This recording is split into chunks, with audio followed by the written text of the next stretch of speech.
Stanford University reports that 192,000 jobs are lost to generative AI each year. 16,000 per month, 3,690 per week, and more than 525 jobs are lost per day to generative AI.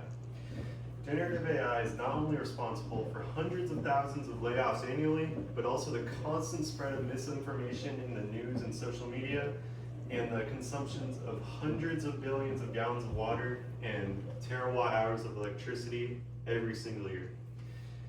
Through this explanation, I hope to convince you that the consumption of AI-generated media is not only unethical, but inhumane, and needs to be unlimited because it's polluting our environment. Harvard University defines generative AI as a type of artificial intelligence that can learn from and mimic large amounts of data to create content such as text, images, music, videos, code, and more based on inputs or prompts. So AI data centers will use this cheap alternative to human-made art because it's the only way to keep up in modern-day marketplace and advertising. AI-generated content doesn't require pay, doesn't require salary, time off, lunch breaks. It's just a way for companies to quickly mass produce advertisement without actually paying its employees. The data used to train generative AI, it's usually sourced from human-made art without asking the artists themselves for consent. It's blatantly stealing from the artist without ever telling them, and through this, it's undermining them and stealing pay from them without them ever knowing. Individuals that post their art to social media will usually agree to a terms and service, and in very fine print, they will unknowingly accept to having their art be subject to AI data center learning models. According to the Bureau of Labor Statistics, the jobs projected to undergo the most amount of layoffs will be software developers, personal finance advisors, and other computer-based occupations. It is obvious that generative AI is a blatant infringement of intellectual property and copyright laws.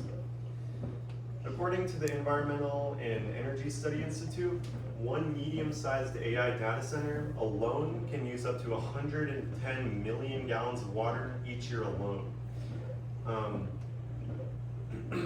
Generative AI data centers will use large server rooms full of graphics processing units called GPUs to process these images, videos, and code. These GPUs generate enormous amounts of heat and require enormous amounts of electricity that requires thousands of gallons of water to cool them off. When this water is used to cool it off, it's brought to large radiator rooms where it can be let off as steam and put into the atmosphere.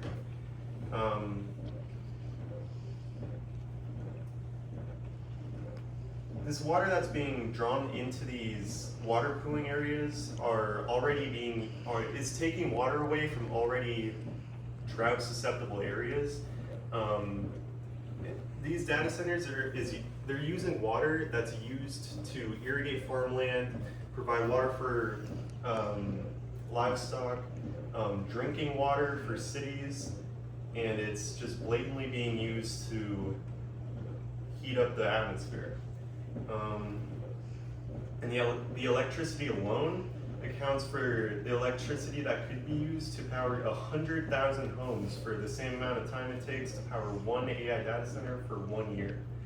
And the electricity is being provided from burning fossil fuels like coal and gas, which further pollutes the atmosphere with greenhouse emissions. I want you to understand that generative AI is not a necessity for everyday life. While it is true that some AI is essential for beneficial tasks like cancer recognition and budgeting for large companies, generative AI cannot become the new norm in everyday life.